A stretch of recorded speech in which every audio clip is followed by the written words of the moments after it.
Ya está grabando. Ahora sí, chicos, a ver. Esta semana nos toca ver la parte de tabla periódica. Ya mencioné que vimos átomo, vimos todo lo que tiene que ver con el átomo, modelos atómicos, números cuánticos, números cuánticos, modelo de Bohr, números cuánticos, configuración electrónica y esos aspectos, ¿no?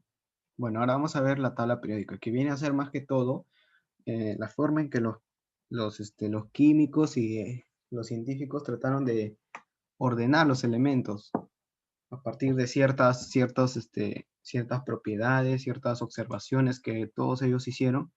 A partir de ello trataron de ordenar esos elementos en una tabla, bueno, en esta caso, tabla periódica de los elementos, ¿no?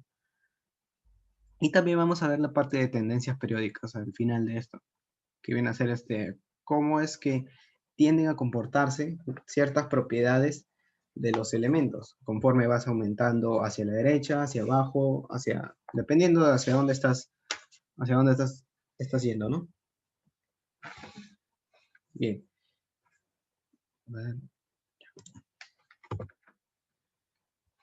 Bueno, primero vamos a ver los antecedentes. Como ya lo mencioné, en el siglo XIX se desarrollaron una tabla periódica utilizando conocimientos de masas atómicas. Al principio, antes de que se supiera todos estos conceptos de átomos, bueno, se tenía una idea vaga de átomos, moléculas, no se conocía lo que es los electrones, los protones, neutrones, ¿no? Aún no se llegaba a lo que a lo que ya hemos llevado anteriormente, ¿no? Sino que tenía una idea bien, no tan concisa, ¿no? No tan, concreta a partir de experimentos como el que fue de Rutherford, ¿no? No se tenía todo eso, sino que simplemente se trataba de investigar aquello de eso. Y a partir de eso trataron de hacer eh, ciertos ordenamientos, ¿no? De elementos. Y se hicieron siguiendo las masas atómicas, como dice acá. Uno de los más importantes fue John Newlands. Sus famosas octavas, ¿no? Que conocemos y que algunos no, y vamos a explicar qué son. Él observó que cuando los elementos se ordenaban según sus masas atómicas, ¿sí? Según sus masas atómicas, eh, cada octavo elemento mostraba propiedades semejantes. Por ejemplo, el primero es el litio, luego sigue berilio, boro, carbono, nitrógeno, oxígeno, flúor, y el octavo viene a ser el sodio. Él notó que estos dos elementos eh, tenían propiedades semejantes, ¿no? Igual con el potasio, que se encuentra aquí, con símbolo K. Aún no hemos visto los símbolos, pero se va adelantando, ¿no? Él se refirió a esta relación como la ley de las octavas. Pero, sin embargo, esto tuvo un inconveniente, que a partir del calcio para adelante, esto no se cumplía igual. No era inadecuado para elementos con masas atómicas mayores al calcio. Y ahí quedó lo que es la ley de las octavas, ¿no? En el calcio, y bueno, simplemente esto es para tener por si viene una pregunta de teoría, ¿no? Pero para ver el entendimiento de historia o cómo se fue formando la tabla periódica, a partir de qué. No tanto ya tiene que ver con lo actual, ¿no? Porque lo actual es diferente. Eh, luego, Mendeleev y Meyer, y Lothar Meyer, desarrollaron también su disposición de los elementos en una tabla periódica. En primer lugar, para que quede claro, ellos no lo hicieron juntos, sino que lo hicieron independientemente, pero fue algo similar, ¿no? Como acá dice, propusieron de manera independiente una disposición más amplia para los elementos. O sea, ya no eran tan octavas, ¿no? Octavas de Newlands. Eso ya había quedado en el pasado, ya se había desfasado, ya no importaba.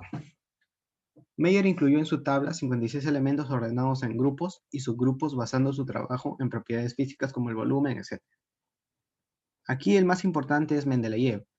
Él incluyó 63 elementos, agrupándolos basándose en orden creciente de masas atómicas. Aquí aún se lleva el concepto de masas atómicas. y en las propiedades físicas y químicas de los elementos. Esto es muy importante, luego vamos a ver por qué. Y aún más importante es esta parte última. Él predijo elementos que aún no existían. Los llamó con el prefijo ECA. Por ejemplo, ECA aluminio. El ECA aluminio era, así se escribe. A ver, ECA. Bueno, disculpen mi letra, ¿no? Pero ECA elemento aquí. Por ejemplo, ECA aluminio. O sea, era el elemento que se encontraba antes del aluminio. ¿Sí? Él, en su tabla, Mendeleev, dejó espacios vacíos, ¿no? ¿Por qué? Porque por esa misma predicción, porque predijo que en esos espacios vacíos, más adelante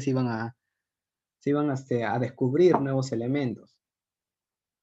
¿Está claro? Eso fue un aporte muy importante, que obviamente más adelante se confirmó, ¿no? Se confirmó que en esos espacios vacíos se fueron llenando y llenando elementos que tenían aproximadamente las propiedades que este señor Mendeleev había predicho. Y pues por eso fue muy importante el trabajo que hizo este científico. Pero tuvo algunas desventajas. No había lugar para el hidrógeno. No, en su tabla él no tuvo lugar para el hidrógeno, ¿no? Que actualmente lo encontramos en el primerito, ¿no? Hidrógeno es el primer elemento porque tiene un protón y un electrón, su configuración electrónica. Luego vamos a ver que se ordenan por configuración electrónica también. Las configuraciones electrónicas son muy importantes para las propiedades. Y no se cumple el orden creciente de masas atómicas. Por ejemplo, nosotros conocemos actualmente que el argón está antes que el potasio. Bueno, para los que no han llevado, no conozcan aún, es su primera vez en este tema, no van a saber, ¿no? Me ha pasado, por eso lo digo. Y bueno, ahora vamos a ver el orden, pero solamente les digo esto, ¿ya? Que el argón está antes que el potasio. Sin embargo, en masas atómicas, el argón tiene mayor masa atómica, 39.95, y el potasio tiene 39.10. Entonces debería estar al revés, ¿no? El argón debería estar en el lugar del potasio y el potasio debería estar en el lugar del argón. Pero agrupar al argón, que es un gas inerte, con en el lugar del potasio, en donde se encuentran los metales, metales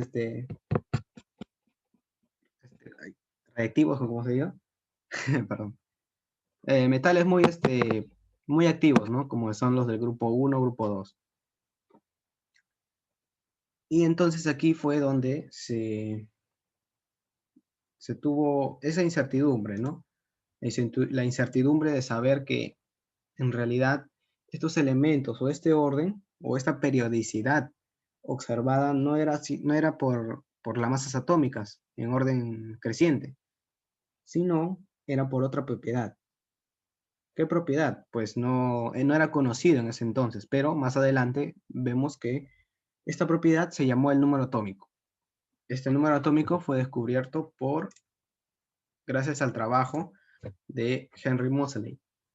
Él descubrió una correlación entre lo que él llamó el número atómico, aquí está el número atómico, y la frecuencia de rayos X generados al bombardear elementos con electrones de alta energía. Esta correlación, bueno, no es muy importante esto ahora no es muy importante, porque en realidad no queremos aprender esto, sino queremos saber qué fue lo que él hizo y en qué ayudó, aportó a la tabla periódica, a su creación o a la disposición que tienen los elementos en esta tabla actual. ¿Sí? No tanto en lo que en su experimento, claro, en el experimento sí, ¿no? Pero no tanto en estas fórmulas aprenderlas, ¿no? Sino porque ni siquiera a mí me enseñaron. Él descubrió esto, que la raíz cuadrada de la frecuencia era igual a, que es una constante, dependiendo de los átomos, A es una constante, por Z, que viene a ser lo que es el número atómico, menos B, que también es otra constante que depende del elemento del que se está tratando. Y aquí está, este fue el experimento de bombardeo al átomo con electrones de alta energía. Aquí están los electrones y se bombardea, ¿no? Y se producen rayos X.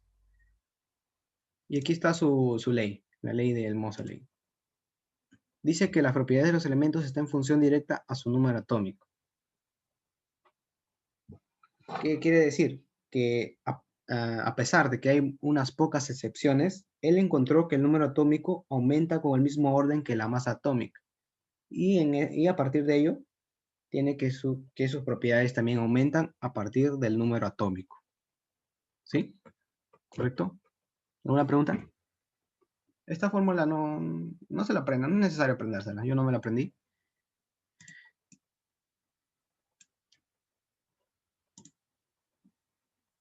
Pero es muy importante saber lo que hizo Moseley y en lo que contribuyó. Lo más importante de él fue esto, lo último, que las propiedades de los elementos están en función directa a su número atómico. Esto fue lo que ayudó, o mejor dicho, como gracias a esto se tiene la tabla periódica actual. ¿Sí? ¿Tienen alguna pregunta? ¿O prosigo con el resto de la clase?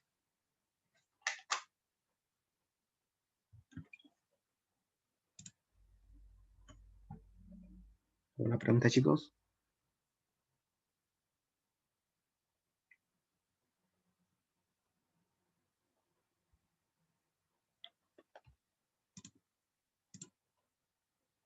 Pues parece que no.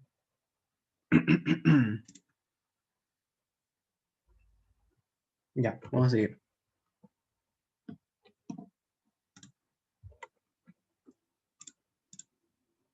Todo claro, muy bien.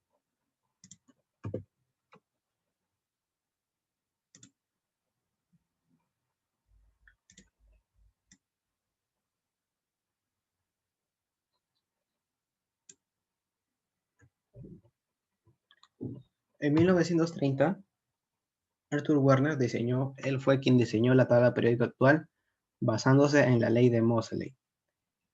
Por eso les dije que lo más importante que hizo este señor, el científico Moseley, fue esa ley, la ley de que las propiedades de un elemento, de los elementos químicos, están en relación con el número atómico creciente.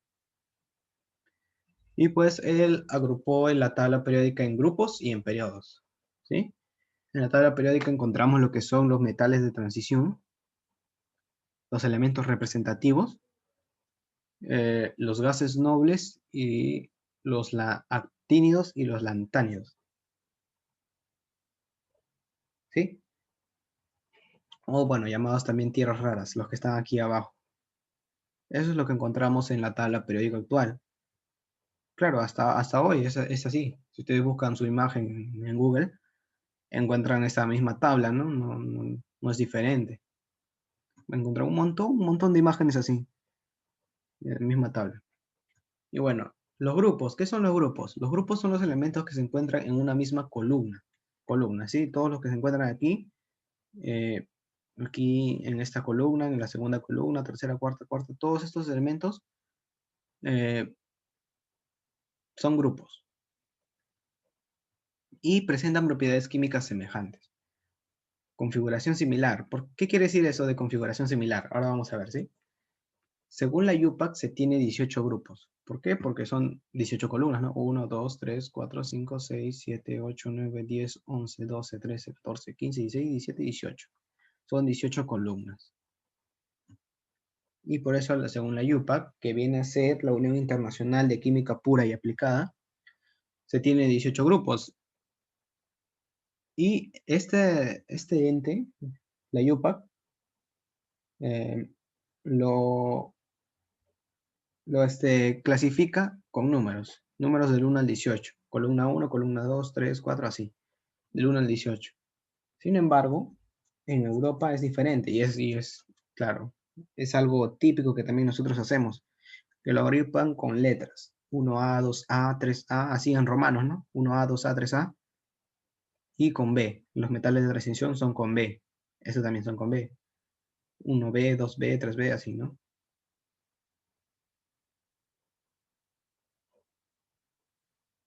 ¿sí? Y los periodos. ¿Qué son los periodos? Son todos los elementos que se encuentran en una misma fila. Ahora ya no vemos así, en columnas, sino fila. Y se tienen 7 periodos. Esta fila presenta el mismo nivel de valencia. Todas estas filas tienen el mismo nivel de valencia. ¿Qué quiere decir?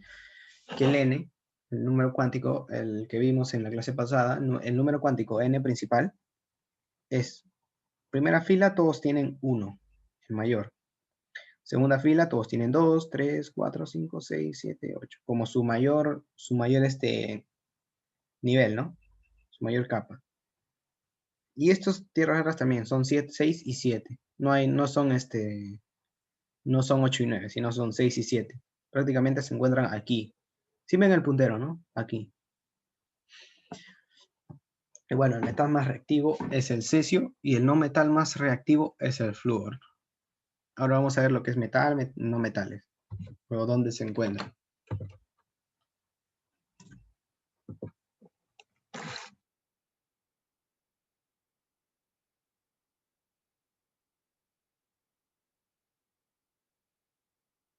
Ya, a ver, aquí está lo que les dije sobre las configuraciones, ¿no? Que les iba a explicar ahora. Si nosotros damos cuenta, ¿qué es los electrones de valencia? Son los electrones de su última capa, ¿no? Por ejemplo, el hidrógeno tiene un solo electrón, es 1s1. Esa es la configuración. A ver, vamos a tomar otro elemento. El sodio. El sodio tiene nivel 11 electrones. Entonces viene a ser su configuración 1s2, 2s2, 2p6, 3s1. Hasta ahí. Pero, ¿cuál es ¿qué son los electrones de valencia? Son los electrones de su último nivel, de la última capa. ¿Qué quiere decir? El 3s1, ¿no? Esos son sus electrones de valencia. A eso me refiero. Y si nos damos cuenta, en un grupo terminan igual, solo con diferencia del periodo, ¿no? Del nivel. Nivel 1, 1s1. 2s1, 3s1, 4s1, 5s1, 6s1 tienen una configuración electrónica de valencia similar en un solo grupo. ¿Está claro? Y, y estos electrones de valencia determinan lo que viene a ser la reactividad química. Aquí. Y bueno, si nos damos cuenta en el resto de grupos, vemos que sucede lo mismo, ¿no? Sucede lo mismo. Claro, a esto, bueno, uno le enseñó, ¿no? A ver, un momento.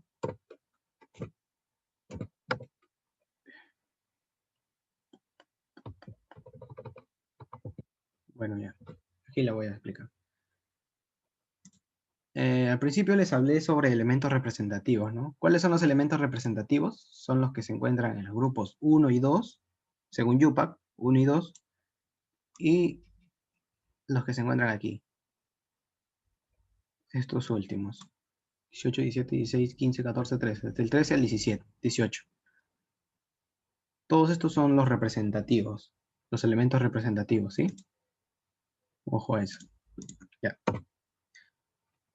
Y esta configuración terminal similar por grupos solo se aplica a lo que vienen a ser los elementos representativos, porque en los metales de transición no siempre va a ser igual. Por ejemplo, aquí vemos el 5B o el grupo 5.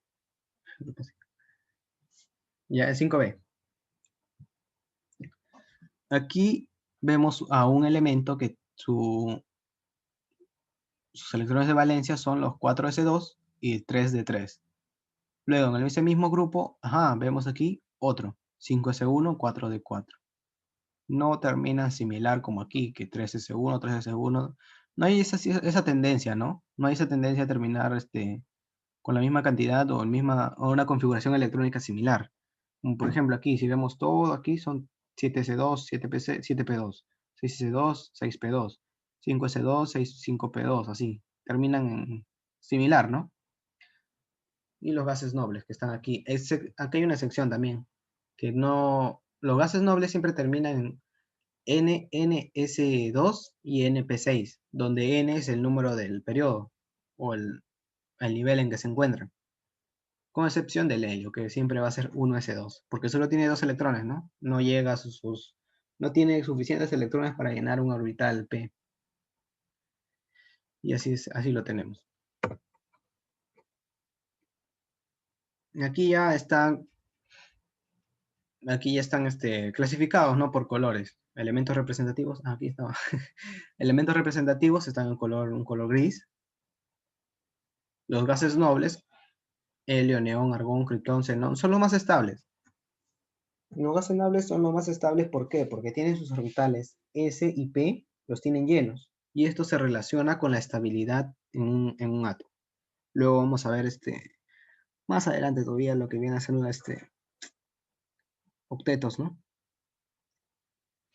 Lo que da más estabilidad a un átomo. Ahora, están los elementos representativos, los metales de transición, que son los que están en color azul. Los lantánidos, que vienen a ser los del grupo E6, los que se encuentran aquí, en estas filas de abajo. Aquí, si nosotros damos cuenta anteriormente, vemos que tienen sus orbitales D, ¿no? Los metales de transición terminan en orbitales D. Esta es una diferencia con los lantánidos y los actínidos, que terminan en orbitales F. Y algunas anomalías, ¿no? Que encontramos aquí. Son anomalías para la estabilidad. Pero tienen siempre orbitales F. Y aquí ya está la tabla periódica de los elementos, una más completa ya, con su número atómico, con su número de masas atómicas, si está en estado líquido, estado sólido, estado gaseoso, ¿sí? El grupo UPAC, el símbolo, los símbolos de los elementos, es muy importante conocerlos. El nombre de los elementos están abajo. Está lo que son metales, semimetales y no metales. Ya. Hay que tener cuidado por ejemplo, al querer predecir propiedades de sus elementos, no solo se dan con la pertenencia a un grupo. ¿Qué quiere decir esto? Por ejemplo, tomamos el grupo 4A o el grupo 14. Primero tenemos a un carbono, y el carbono vemos que está en color verde. ¿Qué quiere decir color verde? Que es un no metal. Luego más abajo tenemos al silicio y al germanio. Si vemos aquí en esta leyenda o en esta que estoy señalando, vemos que este color, ¿qué color es? ¿Rojo o naranja? Ya, bueno, este color, este, son semimetales y más abajo están metales, ¿sí? Los cuales van a tener ciertas propiedades distintivas. ¿Sí? Hay que tener mucho cuidado en querer predecir propiedades dependiendo solamente de la pertenencia a un grupo.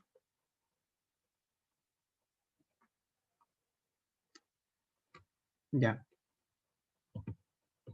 Y lo último que me faltó aquí es que cada grupo tiene un nombre, aparte de lo que le dimos, que es 1A, 2A, 3A, 4A, así. Aparte de eso, tenemos nombres de grupos. Por ejemplo, el grupo 1 se llaman metales alcalinos. Estos metales alcalinos van a tender a perder un electrón para formar un enlace. Y su terminación es en NS1. Así, voy a escribirlo mejor. Su terminación del grupo 1 es NS1, ¿no? Donde N depende en la fila que esté, o el nivel que esté. Ay, faltan 10 minutos, dice. Ya, depende de la fila en que se encuentre. ¿Sí? Si está en la primera fila es NS1S1. Si está en la segunda fila es 2S1, así.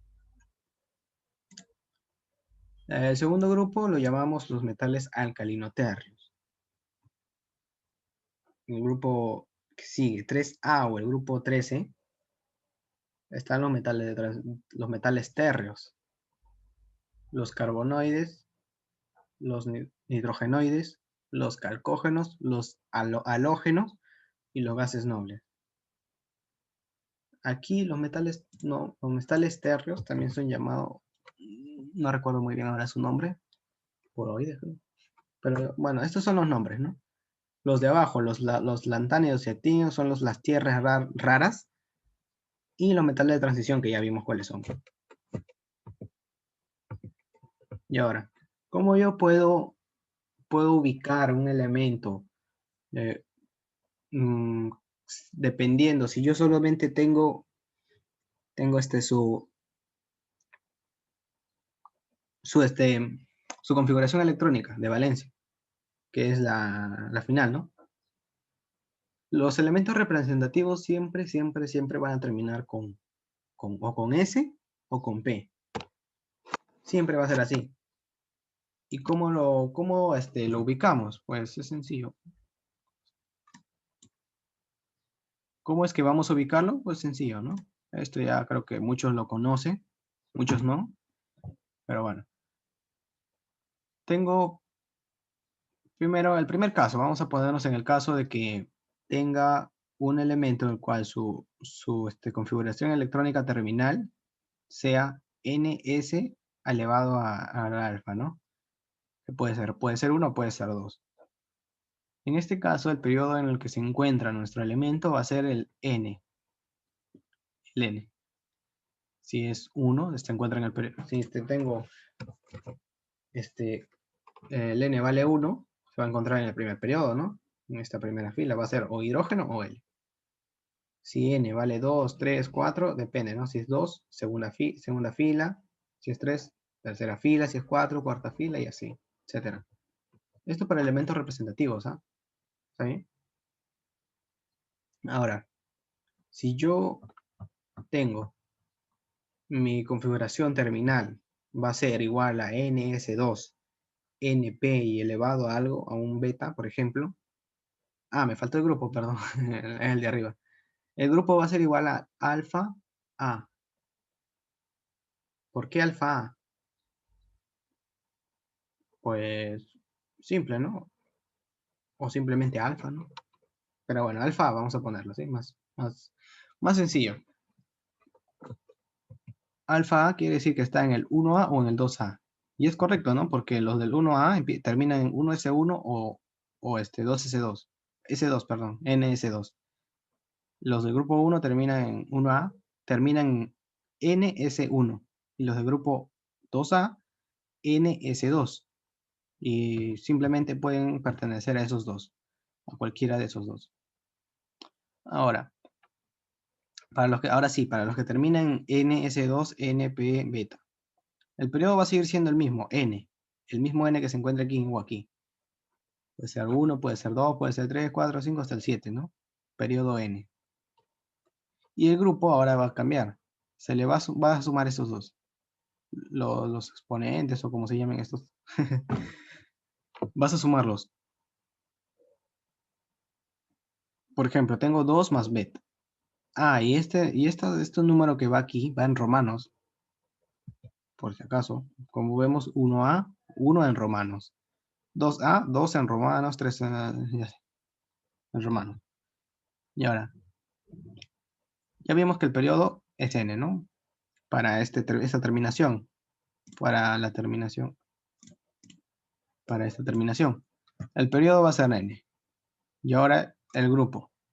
Simplemente tienes que sumar los exponentes del S y del P. Sumas 2 más beta. Por ejemplo, vamos a poner un ejemplo. No es para todos los casos. Supongamos que beta vale 1, ¿ya? 1. Más fácil. ¿Qué te va a salir? Te va a salir 3, ¿cierto? Esto lo conviertes a romanos, que todos sabemos, ¿no? No creo que nadie sepa. Alguien no sepa, perdón. Y luego le agregamos el A. ¿Por qué? Porque estas terminaciones siempre son del grupo A. Y eso es todo. Tenemos el periodo y el grupo. Con periodo y grupo ya identificamos su lugar donde se encuentra. ¿Sí? ¿Está claro? Ahora, para elementos de transición. Los elementos de transición sabemos que siempre se encuentran en NS2 de teta.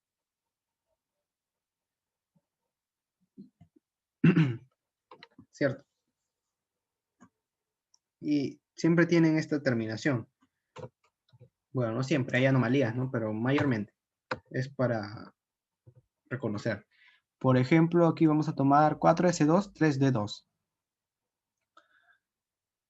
Siempre va a ser n menos 1. Por ejemplo, aquí n vale 5, el que va al lado del d es 4, n menos 1. Aquí n vale 6, el que va al lado del d es n menos 1. Eso por configuración electrónica, no lo sabemos. Ya lo vimos la regla del serruchito, ¿no? Y pues el periodo siempre va a ser n, el que va acompañado del s. Siempre es el que va acompañado del s. Y el grupo va a ser 2 más teta. El teta va a ser el exponente del d. Y a eso le acompaña un... Esto va en romanos, por si acaso. En romanos. 2 más teta va en romanos. Y el b. ¿Por qué? Porque son metales de transición. Ahora, si teta vale 6, 7 u 8, siempre, siempre, siempre va a ser en el 8b. Siempre. ¿Por qué? Porque aquí lo vemos, ¿no? Todos estas tres columnas, son 8b. Son 8b. Y ahora, si vemos sus terminaciones, 4S2, 3D6, 4S2, 3D7, 4S2, 3D8. ¿Sí? Así que si el D está elevado al 6 o al 7 o al 8, siempre va a ser 8b. Bueno, aquí no está en romanos, ¿no? Pero está en romanos, 8b. Y ya. Ahora, si teta vale 10, aquí es otro caso, ¿no? Aquí están las anomalías que decíamos. Si teta vale 10, puede ser 1b o puede ser 2b, que son el 1b metales de acuñación y el 2b elementos puente. ¿Sí? ¿Y de qué depende? Depende del exponente del S ahora. ¿Por qué? Porque si nos damos cuenta, aquí 4S1, 5S1, 6S1, bueno, aquí no, ¿no? Aquí no se cumple, pero por eso decíamos que en los metales de transición iba a ser más difícil. No hay cierta tendencia en su configuración electrónica en un grupo. Así que es una regla más o menos aproximada, ¿no? No tan segura. Entonces, si suman 11, está en el grupo 1b, 1b en romanos.